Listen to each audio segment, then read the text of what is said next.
सँगामा जब खुल्छ कोकिला गला चम्कन्छ रे चन्द्रमा ढुङ्गामा पनि खुल्छ सिर्जन कला लम्कन्छ रे भावना फालिन्छन् जब झारती विकृतिका बढ्छन् कलाका तरु आस्थामा जब बाँच्छ विश्व कविता मर्छन् निराशाहरू। तीर्थ कोइराला लगायतका व्यक्तित्वहरू त्यतिखेर हुनुहुन्थ्यो। उहाँहरूले 1 वर्ष, 1.5 वर्ष, 1.5 वर्षभित्रैमा त्यो बेला वासुदेव अधिकारी लिखत पाण्डेज्यूहरूलाई हस्तान्तरण गर्नुभयो र त्यो बेलादेखि साहित्य सङ्घलाई अहिलेसम्म अनवरत रूपमा यो अभियानसँग जोडिरहने हाम्रा वर्तमानका सल्लाहकार समेत रहनुभएका वासुदेव अधिकारी एकजना आदरणीय व्यक्तित्व हुनुहुन्छ। यहाँ डाक्टर प्रदीप केसी डाक्टर साहब यहाँ अगाडि आउनु त, यहाँनिर आउनु, यहाँनिर अहिले सिंहदरबार वैद्य खानाका कार्यकारी निर्देशक पनि हुनुहुन्छ। त्यो संस्था एक ढङ्गले सरकारले चलाउन नसकेर गुजेको थियो, तर उहाँ गएर त्यसलाई अहिले चाहिँ चलाउनु मात्र भएन, अलि दौडाउनु भएको छ। डाक्टर साहबलाई फेरि पनि हामी शुभकामना भन्छौँ। शान्ता मानवीज्यू,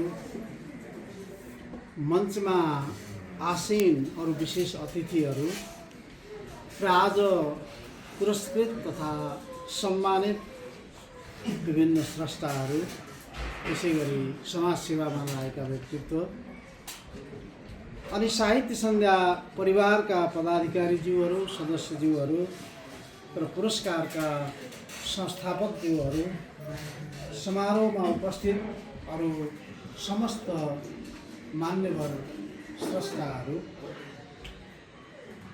र अन्तिममा पुरस्कार चयन समितिका मित्रहरू, मेरो संयोजकत्वमा एउटा पुरस्कार स्रष्टा चयन समिति साहित्य सङ्घले निर्माण गरेको थियो र त्यसमा म संयोजकका रूपमा र साहित्य सङ्घका उपाध्यक्ष रमेश पोखरेल त्यसका सदस्यका रूपमा र कवि लेखक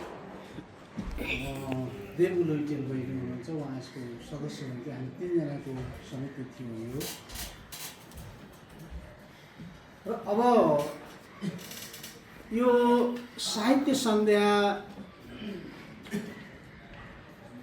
के कस्तो पृष्ठभूमिमा सुरु भयो र यसले के गर्दैछ भन्ने बारेमा संक्षेपमा अघि रमेशजीले भनिसक्नु भएको छ। यो जुन बेला स्थापना भयो त्यो बेला म त्रिभुवन विश्वविद्यालयमा स्नातकोत्तर तहको विद्यार्थी थिएँ।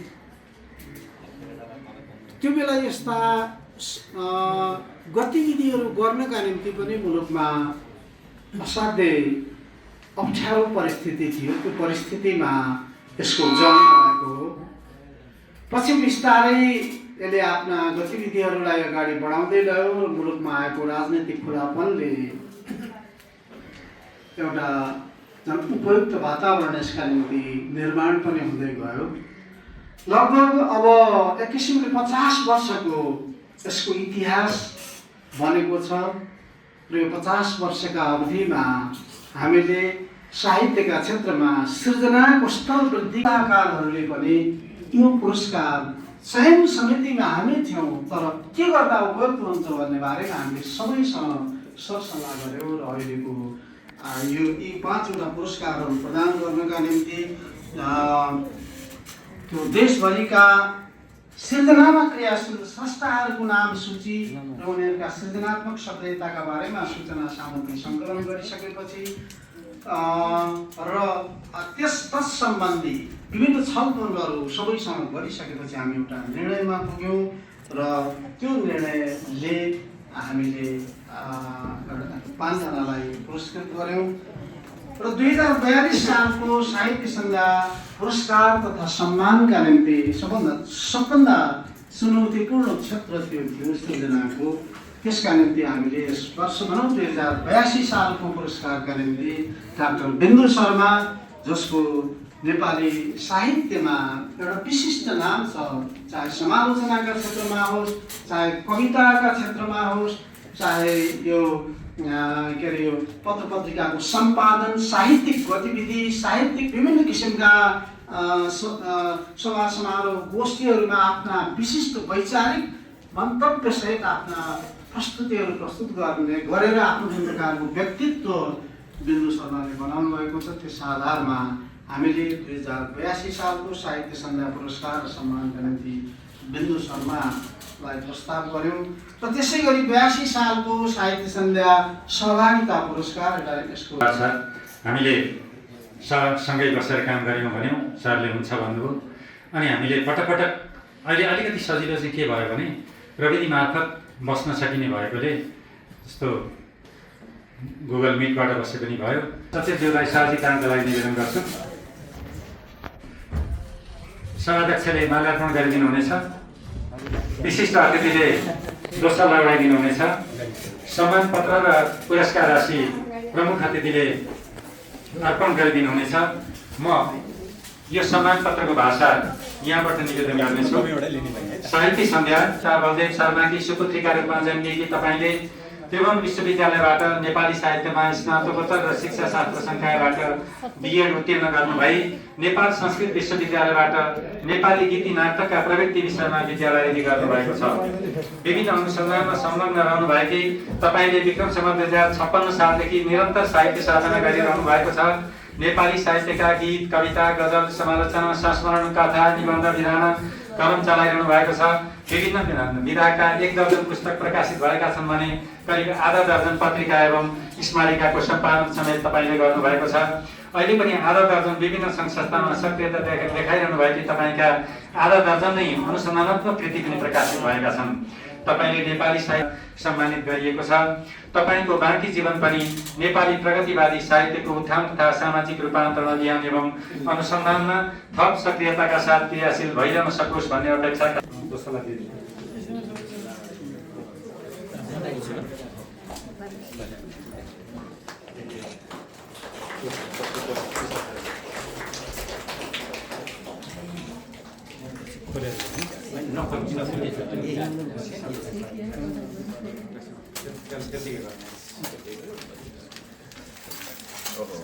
Oho, ni kostot. Cepat.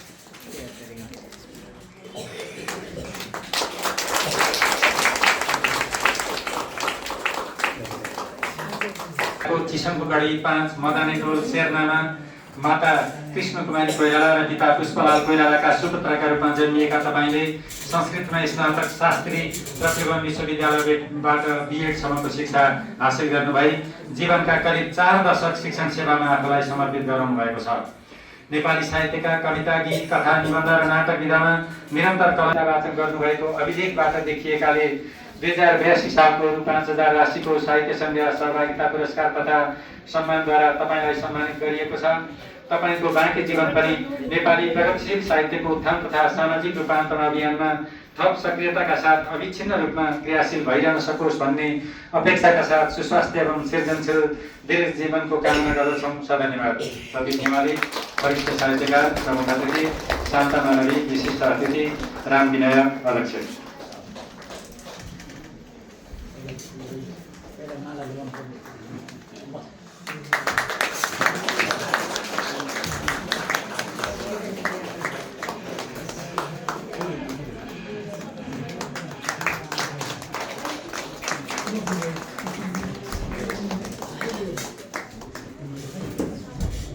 अब म सान्नानी मिजारलाई काठमाडौँको धुम्बाराईमा आमा कृष्ण कुमारी मिजार र बुबा मङ्गले मिजारकी कान्छी सुपुत्रीका रूपमा जन्मनु भएकी तपाईँ सामान्य साक्षर मात्र हुनुहुन्छ। विद्यालयीय शिक्षा प्राप्त गर्न नपाए पनि 10 वर्षको उमेरदेखि सामाजिक रूपान्तरणको वैचारिक प्रशिक्षण प्राप्त गरेकी र चेतना विकास गरेकी तपाईँले सङ्घर्ष गरे मात्र अधिकार पाइन्छ भन्ने चेतना विकास भएर सामाजिक संस्थामा समेत सक्रिय तपाईँ अन्धविश्वासको विरोध, सबै प्रकारका सामाजिक विभेदको विरोध गर्दै लैङ्गिक समानताका माध्यमबाट सुसभ्य समाजको निर्माणमा समर्पित इमानदार समाजसेवी पनि हुनुहुन्छ। इमानी, विश्वासी, कामप्रतिको समर्पण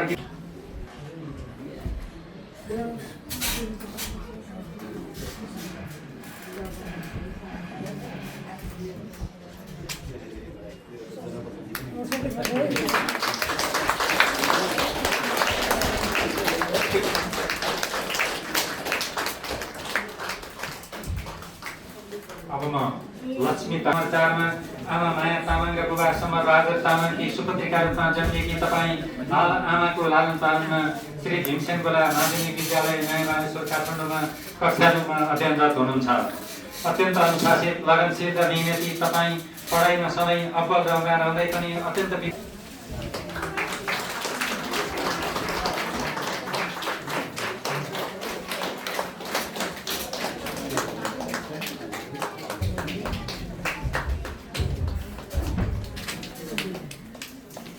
समाज 2034 मङ्सिर 21 मा सोलुखुम्बु जिल्लाको थुलुङ दुधकोशी गाउँ गाविस वडा नम्बर 3 मा माता हिरामाया खतिवडा र पिता बलभद्र खतिवडाका सुपुत्रका रूपमा जन्मिनु भएका तपाईँ त्रिभुवन विश्वविद्यालयबाट स्नातकोत्तर उत्तीर्ण गरी हाल शिक्षण सेवामा संलग्न रहनु भएको छ। संस्थापन विद्यालय सङ्घ नेपालका उपाध्यक्ष समेत रहेर नेपाली साहित्यका कथा कविता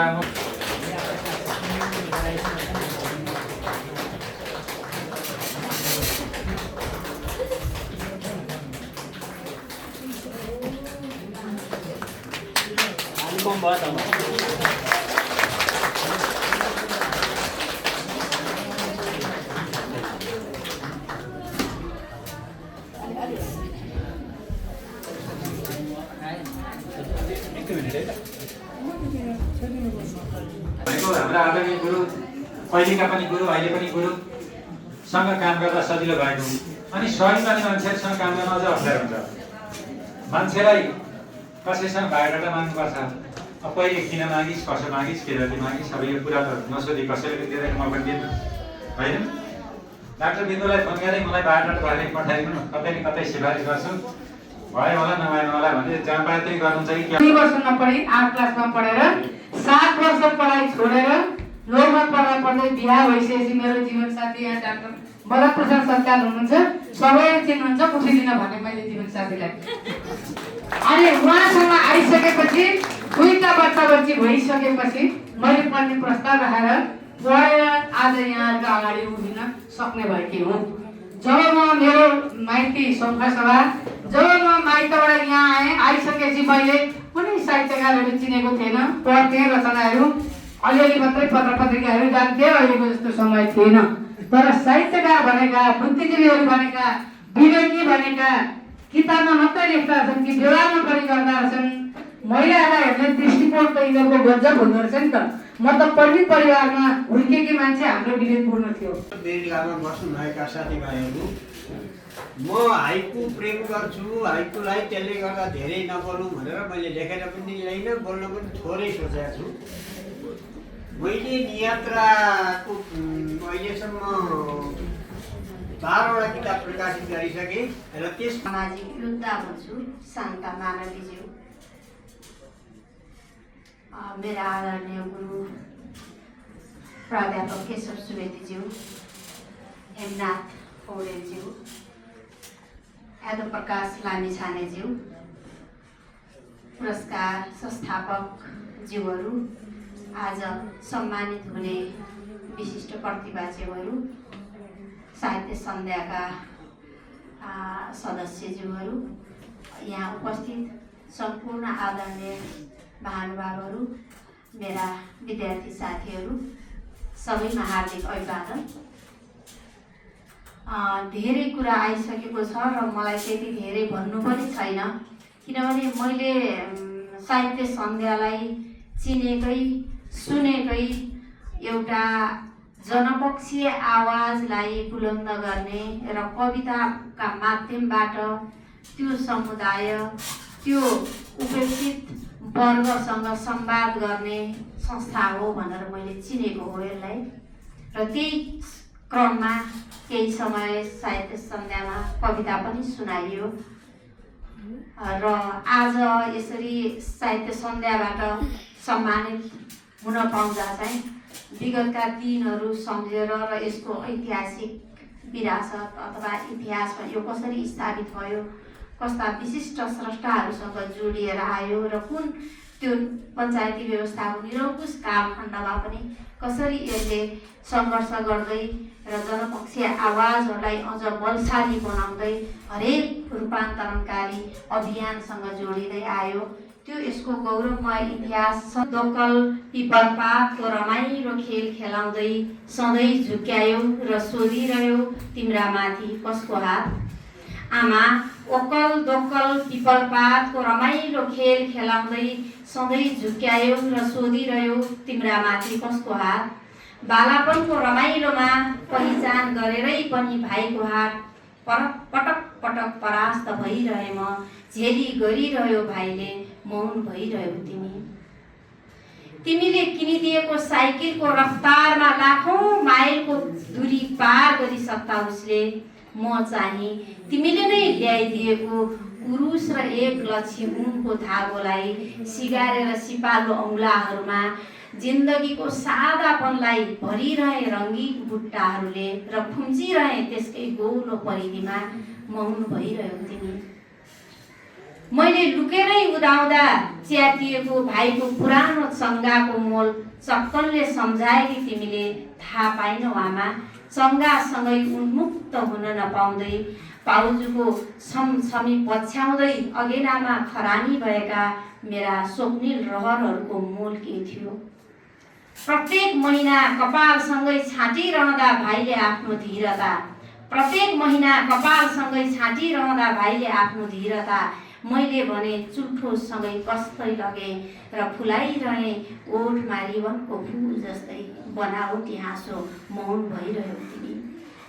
किशोरी भएमै पाकेको किम्बु जस्तो कोमल तनमा अन्जानमै कोरिदिँदा कसैले रातो मसीका कुरूप धर्काहरू फेरि पनि नवीकरण भइरह्यो हाम्रो आँसुमा नुहाएको समृद्ध सम्झौता। र त जामाको फेरमा टाँसिन आएको पुतलीलाई जस्तै गरी टपक्कै टिपेर निल्काइदियो आफ्नो परिवेशबाट र मौन भइरह्यो तिमी। हिँडिरहे म तिम्रै गोरेटोमा खोजिरहे सँगारभन्दा माथि उकाल्न आफ्नो चाहनाको थियो। आमा मुक्त गर मलाई तिम्रो प्रभावबाट र अब भनिदेऊ बहिनीलाई ओक्कल दोक्कल पिपलपात तिम्रा माथि तिम्रै हात तिम्रा माथि धेरै लामो अब धेरै फर्किनु हुँदैन। त्यसैले सानोदेखि मलाई अलिकति सत्य र साँचोको खोजीमा थिएँ। अनि त्यसैले म अलिकति अलि फरक मेरो परिवारभन्दा पनि म अलिकति फरक सोच थियो मेरो। मलाई कसैले त यो जात भन्यो भने म त्योसँग झगडा गर्थेँ। त्यो किन भन्दाखेरि यो समाजलाई परिवर्तन गर्ने कसरी छ भन्दा सत्य र साँचो खोज्नलाई एकदम मलाई सानोदेखि इच्छा थियो। कसैले पढेरामा जब गरेपछि पनि हजुरआमा म तपाईँले के जब गर्नु भएको हामीले गर्नुहुन्छ कि हुँदैन भन्थेँ। र एकजनाले भारी मेरै बारीको फुल टिपेर लान्थ्यो। अनि भोलि बेला दलितको छोरी आइछि पशुपतिको भित्र पसिरहने अनि त्योसँग झगडा गर्थेँ कि मेरो बारीको फुल चढाउँथ्योस् मलाई दलितको छोरी भन्थ्योस् त दलित तेरो बाउ दलित भनेर झगडा गर्थेँ।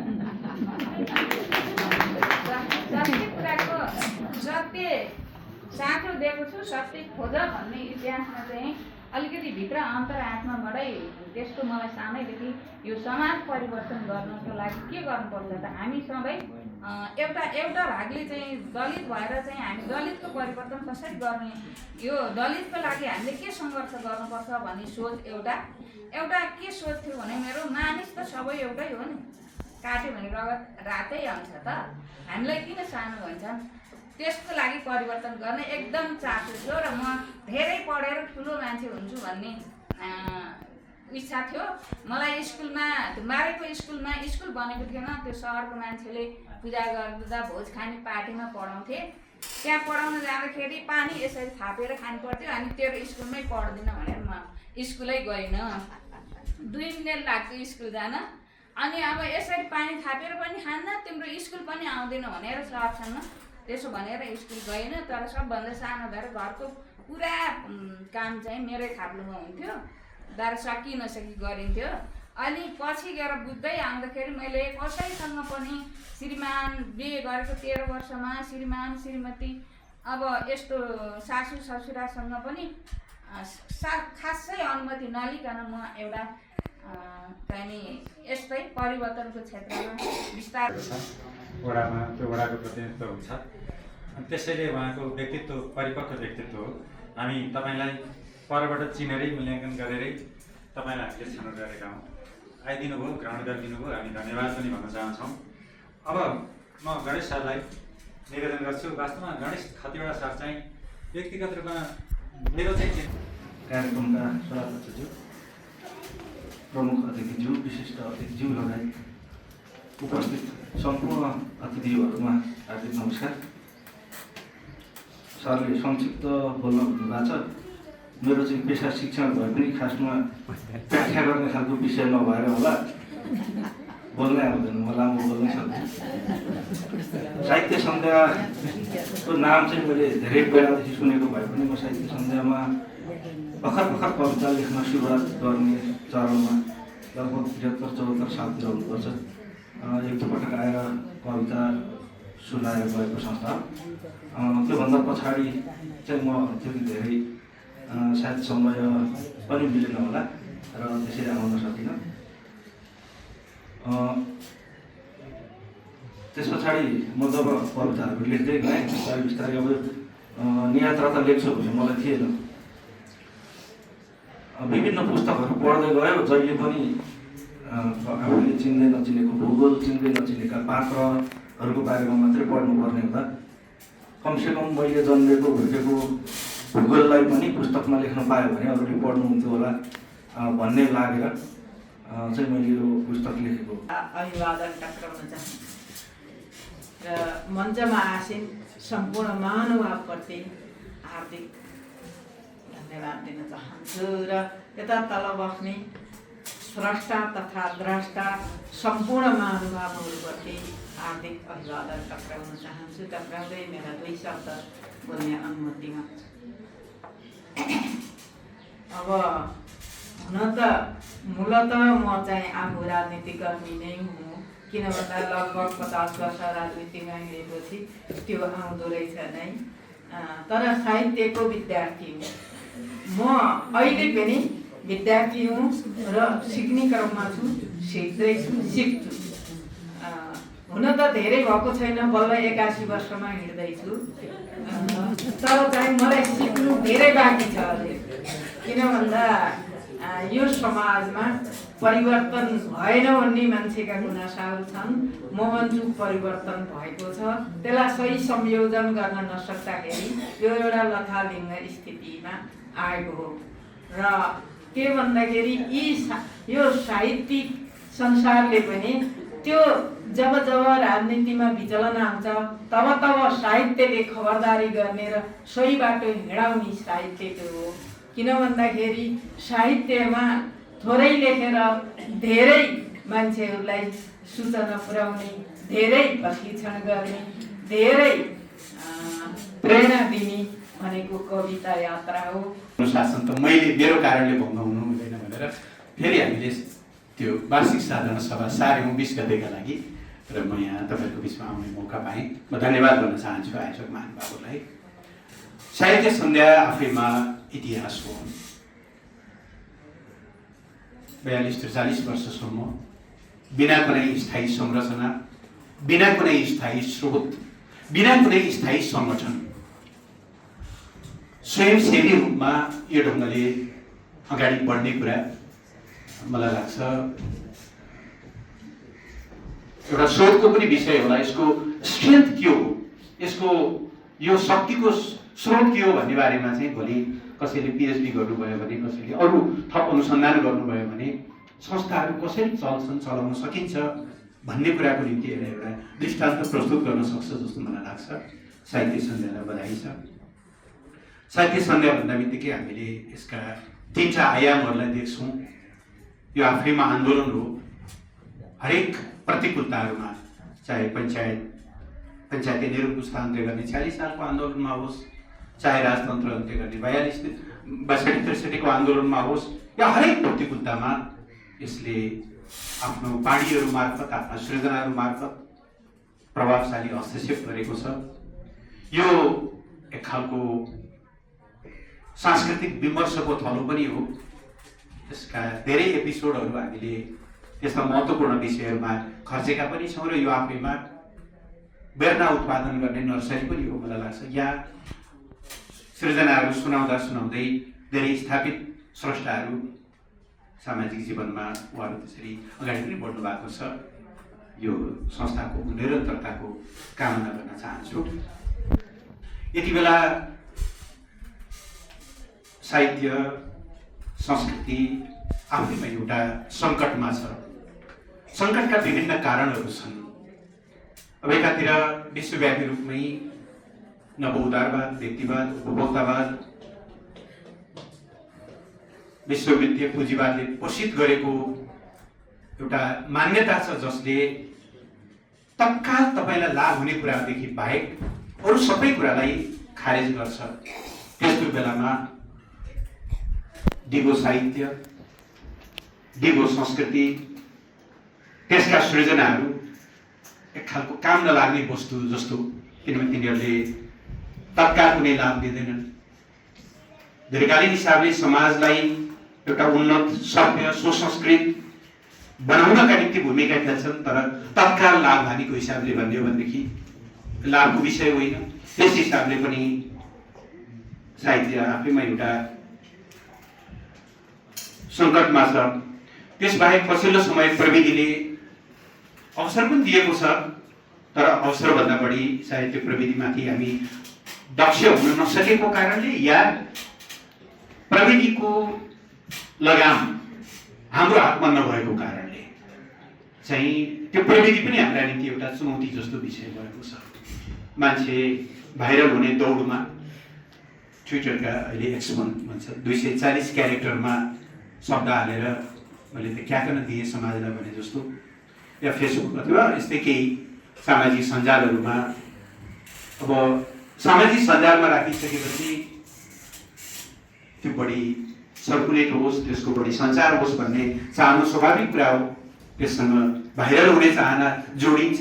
त्यसले गर्दा त्यो भाइरलको दौडमा त्यसको गुणवत्ताहरू, त्यसले दिने दीर्घकालीन सन्देशहरू ओझेलमा पर्दै गरेको एउटा अप्ठ्यारो अवस्थामा हामी छौँ। र अझ पछिल्लो समय खास गरी विश्वव्यापी रूपमै दक्षिणपन्थका पपुलिजम जुन ढङ्गले बढ्दै आएको छ, हामी आफू प्रगतिशील हौँ, तर हामी अरू पनि विचारहरू खुलौँ, फलौँ र ती विचारसँग प्रतिस्पर्धा गरेर श्रेष्ठता हासिल गरियोस्। विचारलाई विचारले नै परास्त गरौँ, अरू ढङ्गले राज्यको बल प्रयोग गरेर निषेध गर्नु हुँदैन भन्ने मान्यता राख्छौँ, भन्ने मान्यता राख्छौँ। तर अब संसारका शक्तिशाली शासकहरू तपाईँले सुनि नै रहनु भएको छ, अचेल उहाँहरूका आवाजहरू भौतिक रूपमा त नक्सलहरूलाई सिद्ध्याइयो, अब दिमागी नक्सलहरूलाई पनि सिद्ध्याउनुपर्छ। गर्जनहरू हामी सुनिरहेका छौँ। नक्सलहरूको विचारसँग तपाईँ सहमत हुनुपर्छ भन्ने छैन, हामी सहमत छैनौँ होला, तर विचार राखेकै बापत उसलाई सिद्ध्याउनुपर्छ भन्ने खालको जस्तो खालको असहिष्णु निरङ्कुश प्रवृत्ति बढ्दो छ। अर्को शक्तिशाली देशका शासकले भन्दैछन् कम्युनिस्टहरू, अधिकारवादीहरू यी त पुरा चाहिँ अमेरिकाका शत्रुहरू हुन् भनेर घोषणा गरिरहेको स्थितिभित्र समग्र साहित्य र त्यसभित्र पनि प्रगतिशील जनपक्षीय साहित्य आफैमा एउटा अलिकति अप्ठ्यारो अवस्थाबाट, यी विचारहरू आफैमा एउटा अप्ठ्यारो स्थितिबाट बुझिरहेको देखिन्छ। हाम्रै देशभित्र पनि अघि केशव सरले पनि भन्नुभयो, जयन्तीजीले पनि भन्नुभयो, कसरी अघि रमेश सरले पनि भन्नुभयो, अभिव्यक्ति स्वतन्त्रता सृजनाका निम्ति, साहित्यका निम्ति, संस्कृतिका निम्ति पोखिन पाउने अभिव्यक्ति स्वतन्त्रता त्यसको अनिवार्य पूर्व शर्त हो। त्यसको अभावमा सृजनाहरू फल्न फुल्न सक्ने कुरा भएन। तर विचार राखेकै कारणले, अलिकति फरक मत राखेकै कारणले कसरी समाजमा एउटा भएको वातावरण सृजना गरिएको छ भन्ने कुरा हामी तपाईँ सबै साक्षी छौँ। अहिले अलिक पुरानो भयो होला, 2-3 महिना अगाडि कुनै एकजना बहिनीले, 18-19 वर्षको बहिनीले देशको कुनै एकजना नेता मलाई मनपर्छ भने तपाईँ त्यस पछाडि आएका टिप्पणीहरूको कल्पना पनि गर्न सक्नुहुन्न। कसरी उसमाथि यौन हिंसा गर्नुपर्छ, बलात्कार गर्नुपर्छ, सारा त्यो एक खालको दृश्य जस्तो देखाएर यो तहको धम्की मार्फत आफूलाई मन नपर्ने विचार, आफूलाई मन नपर्ने संस्कृति, आफूलाई मन नपर्ने मान्यताहरूलाई उसको मुख बन्द गर्ने र समाज एक किसिमले सेल्फ सेन्सर्ड होस्। अब अलिक भला आदमी अलिकति सज्जन मान्छेलाई त्यो गाली खाँदा यति दिक्क लाग्छ आफैलाई, यो गाली खानुभन्दा सत्य बोलेर गाली खानुभन्दा मौन रहनु बेस भन्ने ढङ्गको त्यो जुन एउटा सेल्फ सेन्सरसिपतिर समाजलाई लग्न खोजिएको एउटा बडो डरलाग्दो अवस्थातिर हामी छौँ। राजनीतिमा कसले जित्नुभयो कसले हार्नुभयो तफसिलको कुरा हो, त्यो हुँदै गर्छ लोकतन्त्रमा। तर तपाईँ हामीले आफूलाई लागेका कुरा एक्लै भए पनि बोल्न पाइन्छ कि पाइँदैन, आफूलाई आफू कन्भिन्स भएको त्यो कन्भिक्सनको पक्षमा आफू उभिन पाइन्छ कि पाइँदैन भन्ने कुरा चाहिँ सबैभन्दा महत्त्वपूर्ण हो भन्ने मलाई लाग्छ। आज त्यही कुरालाई कुलफित गर्दै गरेको एउटा अप्ठ्यारो कालखण्डमा हामी छौँ। संस्थाहरू अहिले पछि विभिन्न कारणले अलिकति फरक हुनुभए सम्मानित नेताहरूको नाममा खोलिएका संस्थाहरू, सम्मानित स्रष्टाहरूको नाममा खोलिएका संस्थाहरू त्यति बेलाको सरकारले यो आवश्यक हो भनेरै दिएका भोकाधिकारमा दिएका जग्गाहरू या संरचनाहरू एकचोटि त डोजरै लगाएर सबै सिद्ध्याउने खालको जस्तो एउटा स्थिति, त्यो खालि सरकारी सम्पत्तिको जगेराको कुरा मात्रै होइन। मसँग तिमी सहमत छैनौ डाक्टर बिन्दु शर्मा, जसको छनौट एकदमै उपयुक्त भएको छ भन्ने मलाई लाग्छ, मलाई बधाई दिन चाहन्छु। गणेश प्रसाद खतिवडा यात्रामा एउटा बलियो पाइला चाल्नु भएको छ। त्यस्तै एउटा सामाजिक अभियन्ता, मेरो त जनप्रतिनिधि पनि हुनुहुन्छ, म पनि 31 नम्बर वडामै बस्छु। सान्नानी मिजार, ओम प्रकाश कोइराला स्रष्टा र एउटा उदीयमान प्रतिभा लक्ष्मी तामाङ, सबैलाई धेरै धेरै बधाई भन्दै यो कार्यक्रममा मलाई बोलाउनुभयो, यति कुराहरू हामी मौका दिनुभयो, धन्यवाद भन्न चाहन्छु। धन्यवाद। आजका प्रमुख अतिथिज्यू, विशिष्ट अतिथिज्यू, पुरस्कृत व्यक्तिज्यूहरू र सल्लाहकारज्यूहरू र समय समयमा हाम्रो साहित्य सन्धिमा आएर टिप्पणी चर्चा गर्नुहुने सरहरू र साहित्य सन्धिलाई मन पराउने, सधैँ कविता पाठ गर्ने, चर्चा गर्ने, उपस्थित हुने यहाँ उपस्थित हुनुभएका सम्पूर्ण महानुभावहरूमा म अभिवादन व्यक्त गर्दछु। हामीहरू आज श्यामप्रसादले भने चाहिँ हरेक कार्यक्रम 2 घन्टामा सिद्ध्याउनु सबैभन्दा राम्रो भन्थ्यो कि आज मलाई लाग्छ 2 घन्टामा कार्यक्रम सक्दैछौँ, बडा खुसी लाग्यो। यति बेला म श्यामप्रसादले खुब सम्झिरहेको छु, उहाँले जहिले पनि भन्नुहुन्छ 2 घन्टाभन्दा बढी गर्नु हुँदैन बाबु भन्नुहुन्थ्यो कि आज हामी 2 घन्टाभित्र सकेका छौँ। र यसको लागि हाम्रो साहित्य सन्ध्याका उपाध्यक्ष रमेश पोखरेल, सचिव जयन्ती स्पन्दन, कोषाध्यक्ष गोपाल कुमार मैनाली, सदस्य ज्ञान विद्रोही देवी न्युटेल, सदस्य रूपक अलङ्कार ज्यूहरूलाई यस कार्यक्रमलाई अगाडि बढाउनलाई जुन किसिमको उहाँले मेहनत गर्नुभयो, म आफ्नो अध्यक्ष भए पनि मेरो पनि योगदान छ होला, उहाँलाई म धन्यवाद गर्छु। र आज यहाँ उपस्थित भएर कार्यक्रममा सम्पादनको काम गर्ने मित्रहरू जिनेश खरेलजी हुनुहुन्छ, लगायत अरू पनि सञ्चार माध्यम साथीहरू आउनुभएको छ, उहाँ सबैलाई म धन्यवाद ज्ञापन गर्दछु। हाम्रो यस कार्यक्रमले, यो साहित्य सन्ध्याले चाहिँ एउटा खोजी जुन किसिमको पुरस्कार दिने जुन चाहिँ प्रचलन छ, कसैलाई छिटो पनि नबुझ्दो रहेछ, यस्तो खालको पुरस्कार दिने साहित्य सन्ध्याले भन्ने पनि मलाई केटीहरूले गुनासो पनि गरे।